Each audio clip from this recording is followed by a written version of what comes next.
Informasi berikutnya, rumah terduga pelaku pencabulan di Kota Makassar, Sulawesi Selatan digerebek warga. Terduga pelaku langsung dievakuasi polisi agar tidak menjadi korban amukan warga.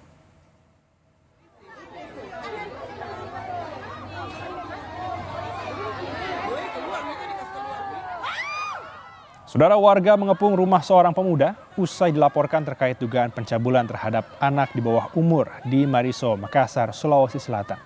Polisi yang tiba di lokasi langsung mengevakuasi terduga pelaku, menghindari amukan warga.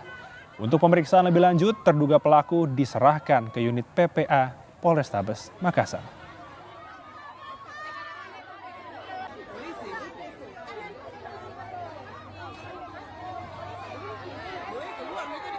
Terlapor pencabulan itu mau didatangi oleh masyarakat dan keluarga korban.